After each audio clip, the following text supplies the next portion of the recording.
पति ने जब पत्नी को पराए मर्द के साथ सोते हुए देखा तो अंजाम सोचकर आपकी रूह।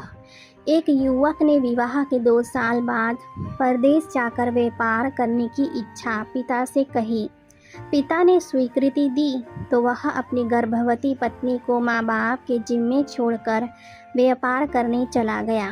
परदेश में मेहनत से बहुत धन कमाया और वह धनी सेठ बन गया। 17 वर्ष धन कमाने में बीत गए तो संतुष्टि हुई और वापस घर लौटने की इच्छा हुई।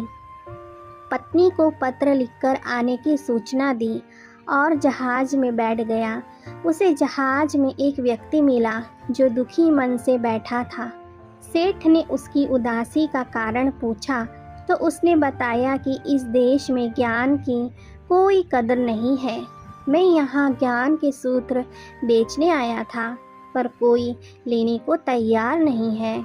सेठ ने सोचा, इस देश में मैंने बहुत धन कमाया है और यह कर्म भूमि है, इसका मान रखना चाहिए।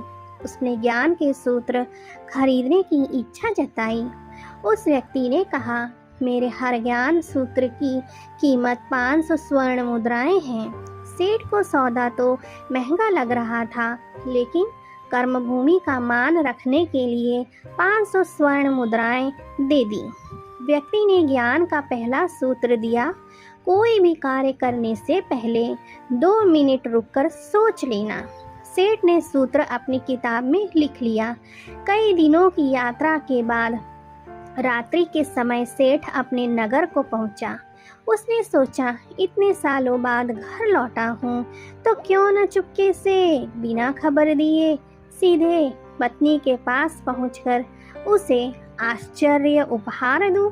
घर के द्वारपालों को मौन रहने का इशारा करके सीधे अपने पत्नी के कक्ष में गया तो वहां का नज़ारा देखकर उसके पांव के नीचे की जमीन खिसक गई। पलंग पर उसकी पत्नी के पास एक युवक सोया हुआ था। अत्यंत क्रोध में सोचने लगा कि मैं परदेश में भी इसकी चिंता करता रहा और यह यहाँ अन्य पुरुष के साथ है, दोनों को जिंदा नहीं छोड़ूंगा।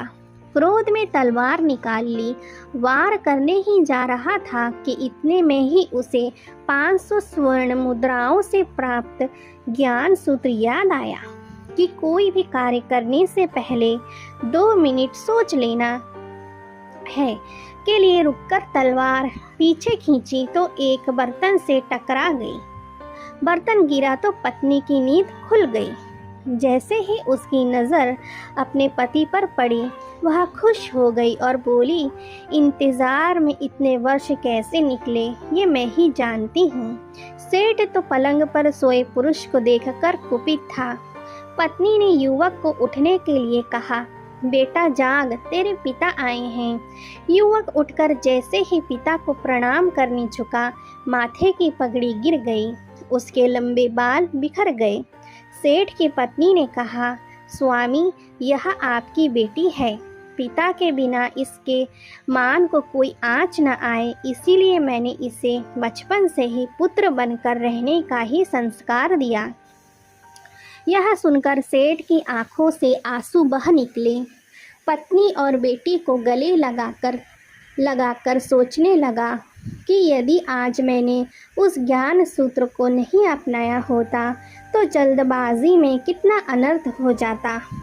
मेरे ही हाथों मेरे निर्दोष परिवार खत्म हो जाता।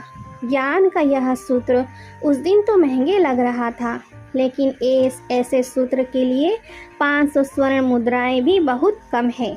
दोस्तों, इसीलिए जीवन में कोई भी निर्णय लेने से पहले बहुत सोच समझ लेना चाहिए और क्रोध में कभी भी कोई निर्णय न लें।